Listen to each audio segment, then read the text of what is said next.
Assalamualaikum warahmatullahi wabarakatuh, Guru. Waalaikumsalam warahmatullahi wabarakatuh. Selamat pagi. Senang sekali bisa berbincang dengan Anda. Ada yang bisa saya bantu hari ini? Atau mungkin ada topik tertentu yang ingin kita diskusikan? Ya, gini Guru. Bagaimana topik yang enak, maksudnya yang baik? Apakah Guru bisa menerangkan tentang sejarah tokoh-tokoh Islam atau kitab-kitab yang dibawakan oleh tokoh-tokoh Islam atau kejadian-kejadian atau bagaimana? Bagaimana pandangan Guru yang tepat ini? Itu adalah pertanyaan yang sangat luar biasa. Semua topik yang Anda sebutkan sangat kaya dan bermanfaat untuk kita diskusikan bersama. Kita bisa mulai dengan menjelajahi sejarah tokoh-tokoh besar Islam dan mempelajari perjuangan serta pemikiran mereka. Atau kita juga bisa membahas kitab-kitab klasik yang menjadi rujukan ilmu pengetahuan pada masanya. Bagaimana menurut Anda? Apakah Anda lebih tertarik untuk membahas tokoh, kitab, atau kejadian bersejarah tertentu? Mungkin yang saya inginkan diterangkan aja masalah kitab Arisalah. Namun sebelum diterangkan itu, coba apa pandangan Guru kira-kira mana yang tepat? Kitab Arisalah, karya Imam Asy-Syafi'i adalah karya yang sangat monumental dalam sejarah hukum Islam. Pandangan saya, kitab ini sangat tepat untuk dipelajari karena menjadi dasar bagi ilmu usul fiqh, yaitu metodologi dalam memahami dan menetapkan hukum dari Al-Quran dan hadis. Dalam kitab ini, Imam Asy-Syafi'i menjelaskan bagaimana sumber-sumber hukum Islam saling terkait, termasuk fungsi ijma dan qiyas. Kita bisa mulai dengan membahas struktur dasar kitab ini atau poin-poin penting yang ingin Anda ketahui terlebih dahulu. Mau coba dari mana? Kalau begitu gini aja, oke lah, bab Arisalah. Jadi kitab Arisalah, silakan Guru terangkan apa itu Arisalah, bagaimana isinya, dan aspek-aspeknya apa saja isinya. Coba terangkan secara detail, akan saya ikuti dengan seksama Guru. Silakan Guru. Terima kasih, saya ikuti. Bismillahirrahmanirrahim. Assalamualaikum warahmatullahi wabarakatuh. Kitab Ar-Risalah adalah salah satu karya monumental dalam sejarah pemikiran Islam yang ditulis oleh Imam Syafi'i untuk meletakkan dasar-dasar metodologi hukum Islam atau yang dikenal sebagai usul fiqh. Kitab ini menjadi jembatan penting dalam memahami cara menggali hukum dari Al-Quran dan As-Sunnah secara sistematis dan teratur. Secara garis besar, kitab ini membahas tentang kedudukan Al-Quran dan As-Sunnah sebagai sumber utama hukum Islam serta bagaimana hubungan di antara keduanya. Imam Syafi'i menjelaskan bahwa sunnah berfungsi sebagai penjelas terhadap ayat-ayat Al-Quran yang bersifat umum atau mutlak. Selain hubungan Al-Quran dan sunnah, kitab ini juga mengupas tentang konsep nasikh wal mansukh, yaitu ayat-ayat yang menghapuskan atau dihapuskan hukumnya, serta pentingnya pemahaman terhadap bahasa Arab guna menangkap makna yang terkandung dalam nas syariat.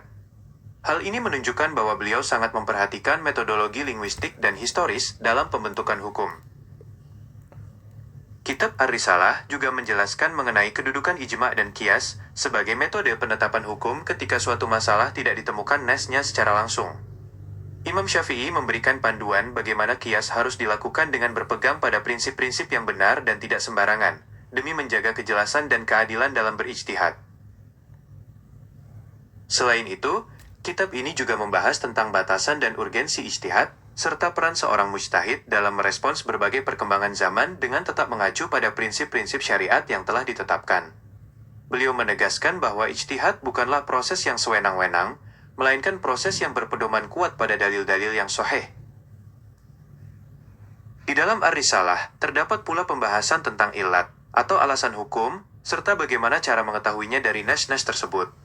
Imam Syafi'i sangat berhati-hati dalam menetapkan illat, agar tidak terjadi kesalahan dalam qiyas yang dapat mengubah esensi hukum yang sebenarnya. Sebagai penutup, Imam Syafi'i juga menjelaskan tentang kedudukan hadis ahad atau khabar wahid dalam penetapan hukum. Beliau memberikan syarat ketat untuk menerimanya agar kepastian hukum tetap terjaga meskipun riwayatnya tidak mencapai derajat mutawir. Memperluas pembahasan, kitab ini juga menyoroti pentingnya am dan khosh, yaitu lafaz-lafaz yang bersifat umum dan khusus dalam hukum Islam. Imam Syafi'i menegaskan perlunya mengidentifikasi batasan suatu hukum apakah mencakup seluruh hal atau hanya untuk kondisi tertentu saja, agar tidak terjadi salah penafsiran dalam penerapan ketentuan syariat. Dalam kitab Ar-Risalah, Imam Syafi'i juga mengenalkan konsep tabiin, yaitu penjelasan atau penjabaran makna yang terkandung dalam Al-Quran. Beliau menguraikan bahwa penjelasan tersebut bisa datang dari Al-Quran itu sendiri, maupun melalui hadis Rasulullah SAW, yang menunjukkan keserasian antara wahyu dan sunnah dalam memberikan petunjuk bagi kehidupan umat. Lebih jauh lagi, Imam Syafi'i membahas tentang ilm al-athar, yaitu ilmu yang berkaitan dengan riwayat dan sanad hadis. Beliau menetapkan kriteria ketat untuk menilai keaslian suatu riwayat, sehingga para mujtahid dan ulama tidak sembarangan dalam mengambil dasar-dasar hukum yang bersumber dari hadis Nabi SAW. Lebih mendalam lagi, Imam Syafi'i dalam karya ini juga membahas tentang sifat-sifat yang harus dimiliki oleh seorang pencari kebenaran, yaitu keikhlasan yang tinggi, ketelitian dalam mengkaji dalil, serta keberanian moral untuk mempertahankan kebenaran ilmiah, lepas dari hawa nafsu atau kepentingan pribadi. Sebagai penutup dari penjelasan mengenai aspek-aspek dalam kitab Ar-Risalah ini, Imam Syafi'i menekankan bahwa pemahaman terhadap metodologi hukum harus selalu didasari oleh semangat untuk mencari kebenaran yang autentik, sejalan dengan petunjuk Al-Quran dan Sunnah Nabi SAW demi terciptanya keadilan dan kepastian hukum bagi kemaslahatan umat manusia. Satu hal penting lain yang dibahas oleh Imam Syafi'i adalah mengenai adalah, yaitu integritas moral atau sifat adil yang harus dimiliki oleh para periwayat hadis dan saksi. Beliau menetapkan standar yang tinggi agar kesaksian dan riwayat yang menjadi landasan hukum benar-benar dapat dipercaya dan terhindar dari manipulasi. Dalam Ar-Risalah, Imam Syafi'i juga menaruh perhatian besar pada kejelasan qiraat Al-Quran dalam menetapkan hukum. Beliau menunjukkan bahwa perbedaan variasi bacaan Al-Quran yang sahih juga dapat mempengaruhi penafsiran ayat dan implikasi hukumnya, sehingga menuntut kecermatan yang tinggi dari para ulama. Aspek lain yang sangat krusial dalam kitab Ar-Risalah adalah klasifikasi perintah dan larangan. Imam Syafi'i menjelaskan bahwa tidak semua perintah bermakna wajib, dan tidak semua larangan bermakna haram mutlak, melainkan harus dipahami konteksnya melalui dalil-dalil lain yang menyertainya untuk menghindari kekeliruan dalam penetapan hukum. Dalam Ar-Risalah, Imam Syafi'i juga menguraikan dengan terperinci mengenai bayan, yaitu jenis-jenis penjelasan yang terdapat di dalam syariat. Beliau membagi bayan menjadi beberapa kategori, seperti penjelasan yang langsung terdapat dalam Al-Quran, penjelasan yang datang dari Sunnah Nabi SAW, serta bayan yang memerlukan pemikiran atau ijtihad para ulama dalam memahaminya. Satu sudut pandang yang sangat ditekankan dalam Ar-Risalah adalah pentingnya kaidah-kaidah bahasa Arab dan nahwu dalam memahami Al-Quran. Imam Syafi'i menjelaskan bahwa kesalahan dalam memahami struktur bahasa dapat mengubah makna nash dan menyebabkan kekeliruan dalam berimplikasi hukum. Dalam Ar-Risalah, Imam Syafi'i juga menguraikan dengan cermat tentang naskh, yaitu penghapusan suatu hukum dengan hukum yang baru. Beliau menjelaskan bahwa konsep ini harus dipahami secara tepat agar tidak terjadi pertentangan antara dalil-dalil syariat. Aspek lain yang sangat diperhatikan oleh Imam Syafi'i dalam Ar-Risalah adalah pentingnya memperhatikan sabab al-nuzul atau konteks turunnya ayat Al-Quran. Beliau menyatakan bahwa mengetahui latar belakang historis turunnya suatu ayat sangat penting untuk memahami makna yang sebenarnya dan mencegah kesalahpahaman dalam penerapannya. Dalam Ar-Risalah, Imam Syafi'i juga menjelaskan tentang pentingnya atau keumuman hukum dalam Al-Quran dan Sunnah Nabi SAW. Beliau menjabarkan bagaimana menyikapi dalil-dalil yang bersifat umum, serta bagaimana batasannya agar tidak terjadi penyimpangan dalam memahami hukum yang dimaksudkan oleh syariat. Satu lagi aspek penting dalam Ar-Risalah adalah pembahasan mengenai makna hakiki dan makna majazi atau metaforis dalam bahasa Arab. Imam Syafi'i menjelaskan bahwa penting untuk memahami kapan suatu lafaz harus diartikan secara harfiah dan kapan harus dimaknai secara metaforis, agar interpretasi hukum tetap selaras dengan prinsip keadilan dan tujuan syariat. Masih ada hal menarik lainnya terkait kitab Ar-Risalah.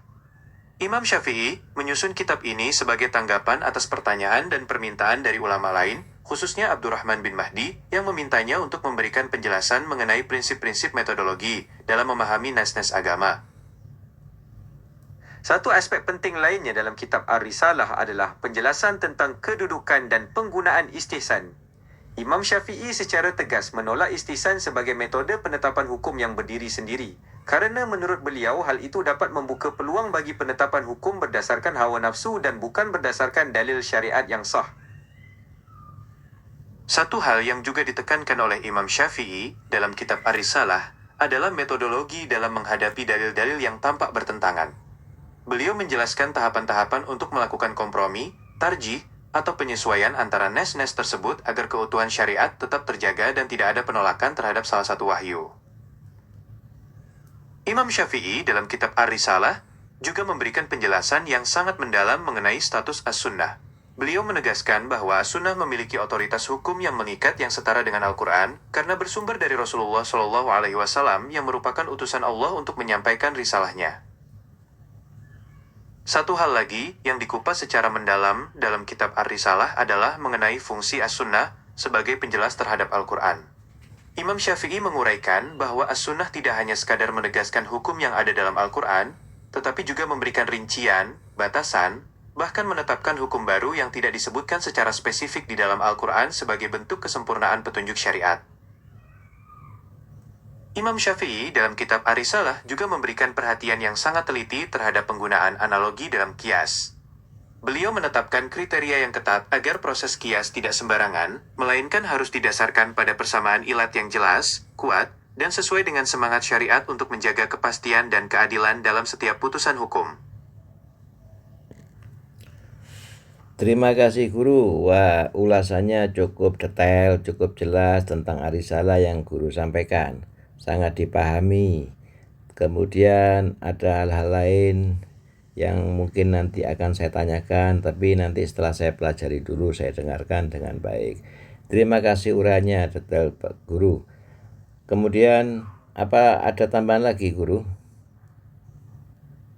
Sama-sama, saya senang jika penjelasannya bermanfaat bagi Anda. Kita telah membahas dasar-dasar penting dalam kitab Ar-Risalah yang menjadi fondasi usul fikih. Silakan dipelajari dan direnungkan dengan baik.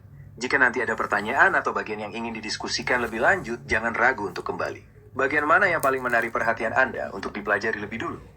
Ya, secara keseluruhan nanti kita ambil poin-poinnya lah. Begitu, intinya begitu. Silakan ditutup guru untuk sesi yang cukup menarik ini yang diuraikan oleh guru. Silakan diberikan kata-kata penutup atau dibuat kesimpulan lah sementara. Dibuat kesimpulan dulu guru. Simpulkan. Silakan guru. Secara keseluruhan, kitab Ar-Risalah karya Imam Syafi'i telah meletakkan fondasi metodologi yang sangat penting dalam memahami hukum Islam. Di dalamnya ditekankan bagaimana hubungan antara Al-Quran dan As-Sunnah, pentingnya pengkajian bahasa Arab, serta penggunaan qiyas yang terstruktur untuk menjaga keadilan dan kepastian hukum. Semoga kesimpulan ini dapat menjadi panduan sementara yang bermanfaat sebelum Anda mendalami lebih jauh bagian-bagian tertentu dari kitab ini. Terima kasih kesimpulannya guru. Saya mohon sebelum ditutup kajian ini, silakan dibacakan doa guru. Doa ya, tapi dengan bahasa Arab, silakan. Bismillahirrahmanirrahim. Alhamdulillahi Rabbil Alamin. Allahumma inna nas'aluka ilman nafi'an wa amalan mutaqabbalan wa rizqan tayyiban. Rabbana atina fid dunya hasanatan wa fil akhirati hasanatan wa qina adzaban nar. Amin. Amin ya Rabbal Alamin. Terima kasih atas segalanya guru. Silakan, saya mohon pamit. Terima kasih sekali lagi. Sama-sama, semoga ilmu yang kita diskusikan menjadi bekal yang bermanfaat dan berkah untuk Anda. Sampai jumpa di kesempatan berikutnya. Semoga selalu dalam lindungannya. Amin ya Rabbal Alamin. Assalamualaikum warahmatullahi wabarakatuh. Waalaikumsalam warahmatullahi wabarakatuh. Semoga segala kebaikan selalu menyertai langkah Anda. Amin.